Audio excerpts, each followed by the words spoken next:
pra coronavírus. É vírus o bagulho, o nome? É isso, eu ligo. Qual o nome dessa doença aí? Vírus. Um abraço pra coronavírus. Quem falou pra mim?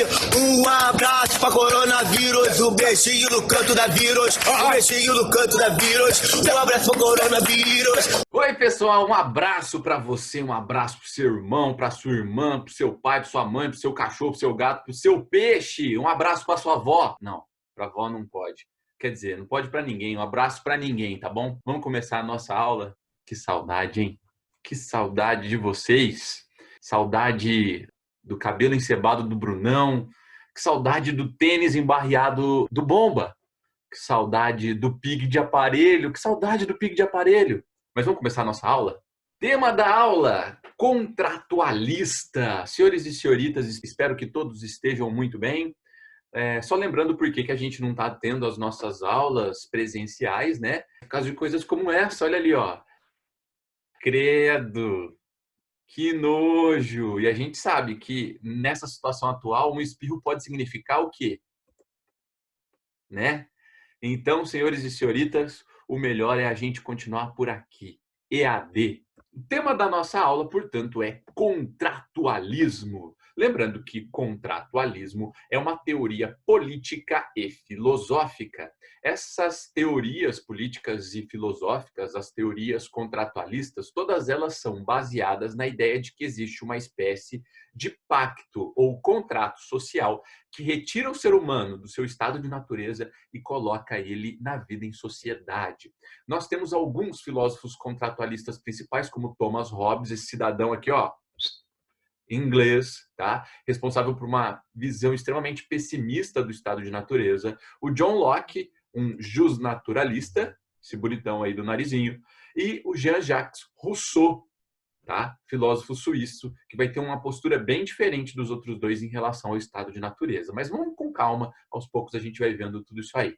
Todos os filósofos contratualistas, eles visam explicar a origem da sociedade. E sempre eles explicam essa origem da sociedade através de um modelo com 3 pensamentos principais. De que existia no passado um estado de natureza.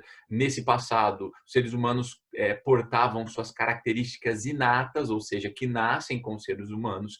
Esse passado é indeterminado por muitos filósofos. Segundo estágio de formação dessa sociedade seria o contrato social, onde um contrato hipotético, baseado em elementos racionais, seria firmado entre as pessoas, e isso daria início, então, à sociedade. E a terceira etapa, o terceiro estágio, seria o estágio atual para alguns filósofos e futuro para outros filósofos, que seria o estado de civilização. Nesse momento, então, seria formado um sistema de organização social que rege a sociedade. Vamos, de fato, observar um pouco mais detalhadamente esses estágios? O estado de natureza seria um momento em que a sociedade ela ainda não havia se formado. Não existiria ainda uma lei civil que organizaria essa sociedade, e todos seriam regidos apenas por leis de natureza, que colocariam os seres humanos em plena igualdade de direitos. A igualdade de direitos, segundo muitos filósofos, traria para esses indivíduos uma série de conflitos no estado de natureza. E seria necessário, para superar esses conflitos, instituir um conjunto de leis civis, ok? A gente costuma chamar o conjunto de leis naturais de justnaturalismo. Preste atenção. Chamamos o conjunto de direitos naturais e a teoria do estado de natureza de justnaturalismo, ok? O contrato seria, no caso, o segundo estágio da formação das sociedades, seria estabelecido por uma sociedade em comum acordo para que um certo fim seja alcançado. A partir do contrato, as pessoas deixariam de viver como um ser natural e passariam a viver como um ser que se destaca da natureza.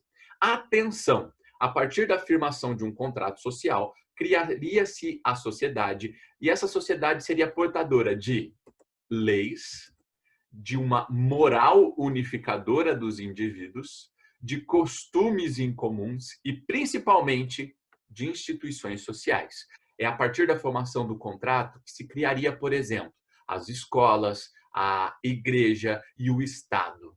O único filósofo que nós vamos estudar nessa videoaula, para ela ficar um pouco mais curta e não tão cansativa, é o filósofo Thomas Hobbes. Ele é criador da obra O Leviatã, escrita no século XVII e um marco importante do início da Idade Moderna. Nessa obra, através do contratualismo e através daquelas 3 etapas que a gente já observou, do estado de natureza, do contrato social e do estado de civilização, o Thomas Hobbes ele visa justificar o absolutismo. Geralmente a gente estuda também esse filósofo na história. Observando então o nosso infograma, a gente percebe que no estado de natureza, segundo Hobbes, as pessoas elas vivem sem estado, ou seja, sem um governante, e elas passam, todas as pessoas, a ser governadas por suas paixões. Vale lembrar que paixão aqui não significa gostar de alguém, ficar apaixonado. Paixão é desejo. E nesse ambiente de pessoas governadas por seus desejos, por suas paixões, as pessoas são extremamente violentas e isso gera uma guerra de todos contra todos. O problema é que essa guerra de todos contra todos pode levar ao desaparecimento da espécie humana. Então, diante desse problema da preservação da espécie humana, o Hobbes chega a considerar o seguinte, que no estado de natureza, o homem é o lobo do próprio homem. Isso significa dizer que o lobo, o predador, né, do homem, é o próprio homem, que o próprio ser humano pode levar ao desaparecimento da humanidade. Segundo Hobbes, a partir dessa percepção, os seres humanos racionalmente estabeleceram um contrato social. Com medo da morte, eles aceitaram a autoridade de alguém, perderam parte significativa de sua liberdade, mas tudo isso para garantir a ordem do monarca. A partir desse momento, surge, portanto, o terceiro estágio, o estado da civilização, em que as pessoas elas vivem com medo do monarca, do rei absolutista, mas vivem em paz. Segundo Thomas Hobbes, nesse momento de estado de civilização, há um monopólio da força exercida apenas pelo Estado absolutista. Somente o Estado tem o direito de exercer a violência. O soberano, ele herda o direito de todos, porque todos esses indivíduos desejam que seja dessa forma. Tá? Não há uma exigência moral ao monarca, ou seja, ele não tem limites morais para exercer o seu poder. Vamos praticar? Eu sei que a minha imagem deve ter ficado em cima do texto, mas eu vou lendo para vocês. Thomas Hobbes acreditava que o homem era o lobo do homem. O que Hobbes queria dizer com isso? Letra A. Que o homem, assim como os lobos, relacionava-se em alcateias, formando uma hierarquia em que o objetivo comum era a obtenção de alimento. Não quer dizer o homem é o lobo do próprio homem, que o homem é lobo. É uma figura metafórica. Então, não. B. Que o ser humano passou a ver na figura do lobo um espelho de suas atividades sociais, de forma que, em algumas sociedades, o lobo ainda é uma figura simbólica. Tá, o lobo é uma figura simbólica, mas não quer dizer que a gente se inspira nos lobos. Não. Letra C. Que o homem é capaz de agir como predador de sua própria espécie, podendo ser cruel, vingativo e mau, quando lhes fosse conveniente em seu estado de natureza. Sim, letra C é a correta. Letra C de coronavírus.